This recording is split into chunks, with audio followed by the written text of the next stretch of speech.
Joining me today, Conservative MP Anne-Marie Trevelyan, Labour MP Lucy Powell, The Observer's Sonia Sodha and The Telegraph's Steve Swinford. So MPs get to vote on the kind of Brexit they want today. But will the government take any notice? Well, that depends on who you listen to. It's an important opportunity for the House to show its voice and to say what it will accept rather than constantly saying what it won't accept. So I think it'll be an important moment. What today's indicative votes do is to throw that convention in the air. So I'm very concerned about the sort of far-reaching implications of this happening. But the EU says it would be open to a long Brexit delay if the UK is having a rethink. You cannot betray the 6 million people who signed the petition to revoke Article 50, the 1 million people who marched for a people's vote. Could all this be changing the minds of hardcore Brexiteers? I think that we have got to the point where legally leaving is better than not leaving at all. Half a loaf is better than no bread. But let's start with the front page of The Times, which states automatic speed limits planned for all new cars. So speed limit technology, mandatory from 2022, provisionally agreed by the EU and will apply here. Sensible or too controlling, Anne-Marie? Well, I think, I don't know about the detail of the technology, but I don't think it's a bad idea in itself. My question would be, sometimes you need to be able to accelerate out of a difficult situation on a motorway, which is where this would really apply. So, I'd want to understand more. But clearly we're still in the EU, so we're still accepting regulations whether we like it or not, which, as I'm sure you're aware, is not something I'm a fan of. I'd like us to get to that position because we feel it's the right thing for our citizens to have. Your thoughts? Well, I think it's a good thing. Speeding causes a lot of deaths on the road, and dangerous driving causes a lot of deaths. It gets raised in Parliament a lot because still the sanctions for death by dangerous driving or death by speeding are still very, very weak. So, I know people will say it's sort of nanny state kind of thing, but look, the way driving is going in terms of it being driverless cars and all automated and so on, that is coming, and I think this is just a staging post in that, really. So nobody ever sits on the motorway going over 70 miles an hour at the moment? Well, I probably do, yeah. But right, And on that, Sonia, that could perhaps be the limit that's set. Absolutely, and I should preface any of my comments by saying I'm not a driver, I haven't driven in about 10 years, but I think it's an absolutely fantastic idea, what's not to like. And I think actually there have been a couple of polls that show that there's a lot of support from the public for this as well. And I think the question for anyone, there are people opposing it, the question for anyone opposing it is, well, are you somebody who likes to break speed limits? Not a great look, really. Stephen? There could be an ancillary benefit from a libertarian point of view. So if you don't like speed cameras, this could be the end of speed cameras. We could all have automatic speed limiting in our cars and do away with those yellow boxes. Right, and in terms of sitting on the motorway, if you do need to speed up to overtake or perhaps avoid a potential accident, what would happen? No? So some cars are already fitted with this technology, and if you hit down the accelerator fast enough, you can move for a period of time and accelerate beyond the speed limit if you need to do so.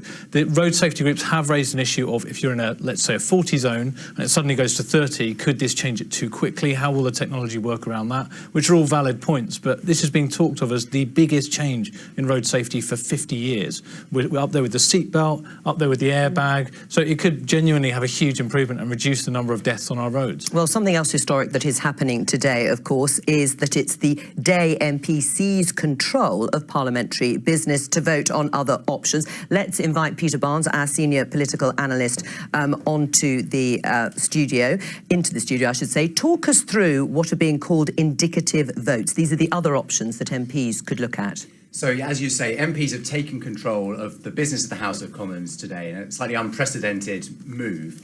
And what's happened is they've been able to table, in fact, 16 different options that potentially they might all get to vote on. Actually, the Speaker isn't going to allow all of them to go ahead. He's going to make a selection of a smaller number, and then they're going to debate that this afternoon. And then when we get to 7 o'clock, the House of Commons will be suspended for half an hour, and MPs will go and vote on paper. It won't be like the normal votes where they go in and out of the lobbies. They'll all go and vote on paper for each of the options that's been selected, whether they support them or they're against them. So then later this evening, we'll find out which of the selected options has the most support, whether any of them can get a majority, But anyway, we'll have some better idea of what MPs think might be a way ahead. Right, A to P. How many do you think he might select, John Bercow? We don't really know. He should be making sure there's a good range of options so that there can be a proper debate among the different possible Brexits. So, I mean, I would have thought half a dozen, perhaps a little more. But because it's being done on paper, it will be quicker viewers are than getting the normal idea of process. how this will work. And actually, in the case of these two MPs, there's going to be more than one option that they will probably support. But is it workable in terms of finding a way through the impasse?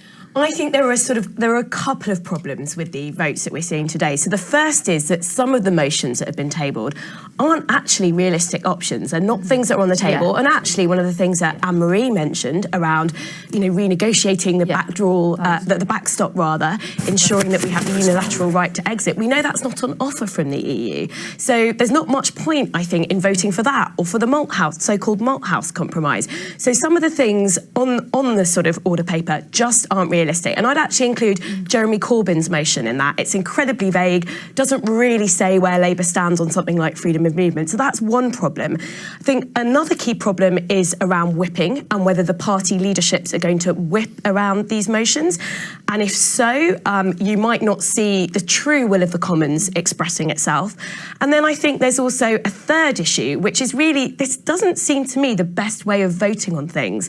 So essentially what this system is trying to do is assess whether there's a Commons majority for anything.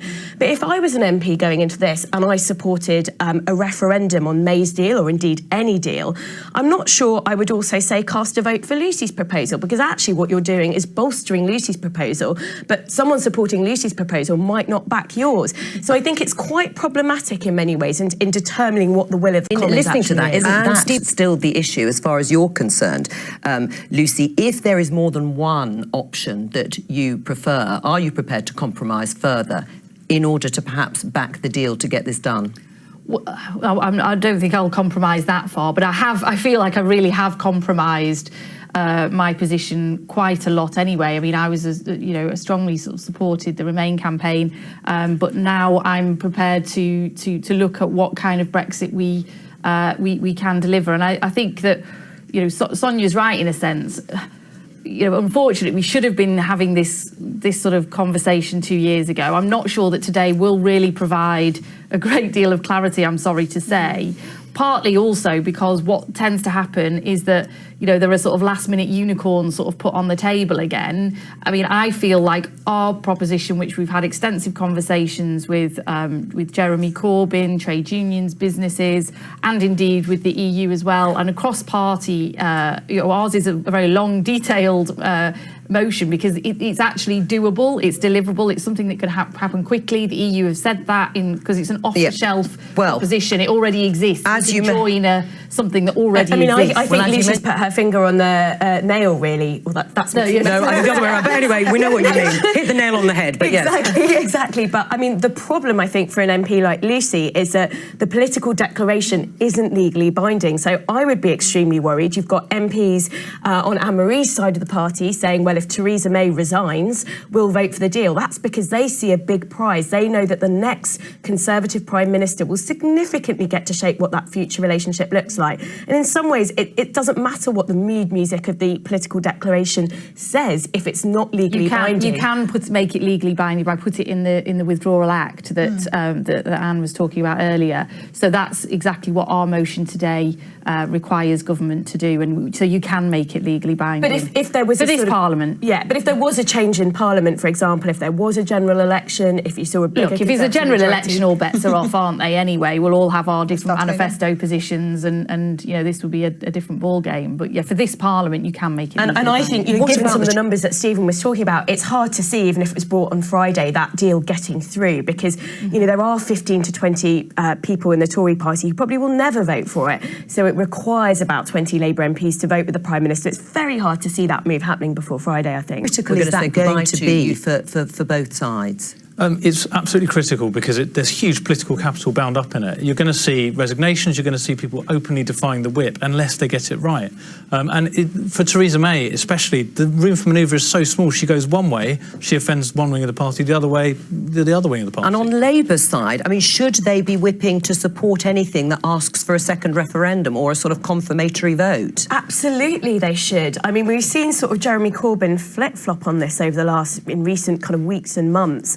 And, you know, the official Labour Party position is that they are in favour of a referendum at some point. But we've never really seen Labour put pressure, I think, on MPs in significant numbers to vote for a referendum motion. So absolutely, to me, it feels like if you're in favour of a referendum, now it's do or die time. Now is the time when MPs really have to come out and back it. So I think if Corbyn doesn't come out and do that, he's going to face a lot of upset from Labour Party members, for example, who support a second referendum. But he'll also upset MPs. I mean, it's not dissimilar to Theresa May's situation. It's Tom Watson, but it's very hard to keep everyone happy in the Labour Party. Tom Watson has said publicly he wants to vote for the Kyle-Beckett amendment for a confirmatory referendum. Now, that is not the line. No whip has been decided. So you've got a position where members of the shadow cabinet are already saying very strongly, I imagine Keir Starmer definitely wants to vote for that. So these decisions are big decisions this afternoon. Right, let's welcome James Cleverly, Deputy Chair of the Conservative Party, and Laura Pidcock, who is a shadow business minister. I think one of the problems is that Jeremy Corbyn's plan and his motion that's been put forward today is a bit of a unicorn. So it's not entirely clear, for example, on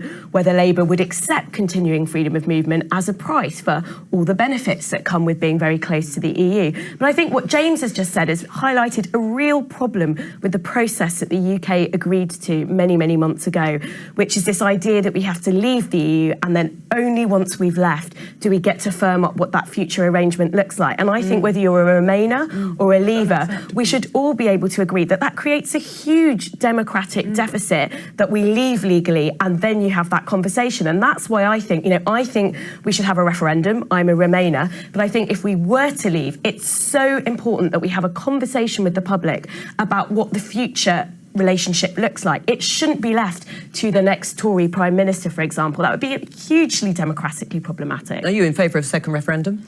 I'm in favour of us respecting our conference motion. Right, so that's a second referendum at this point when all other avenues have been exhausted. I think it is our moral and political duty at this point to try and get a deal that will pass in the House of Commons.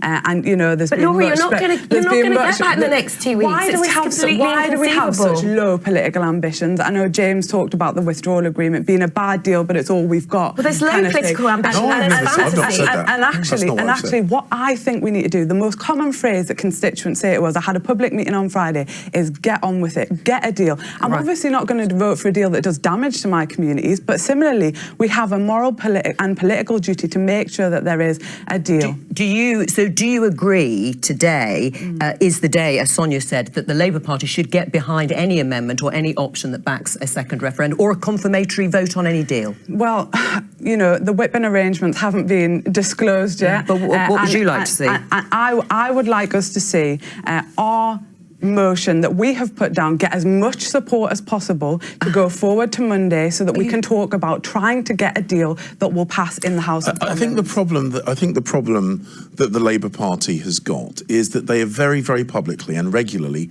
blocked off all the avenues out of the current situation. So they say that they do want to respect the referendum result. They do not want to leave without a deal. They want a different deal. The EU have said there is no different deal to be had, but they won't support the deal that's on the table. And actually what they've done is they've completely boxed themselves in, and that's why Labour front bench people have been contradicting each other all morning. They're in a difficult place because absolute hypocrisy. Look at the deep and irreparable divisions in the Conservative Party. You are splitting and tearing yourselves apart. But we have because of some very powerful factions in your party. The government has put a deal on the table. 2 and a bit years on, we still haven't got a deal. I'm not having the Labour Party take blame for any of this. This is on a different subject, which is Islamophobia in the Conservative Party, claims of it. James, the Muslim Council of Britain is calling on the Conservative Party to adopt the same definition of Islamophobia that a cross-party group of MPs want you to adopt. Why won't you? There are, I mean, there is no agreed definition of Islamophobia. There's no internationally agreed definition of Islamophobia.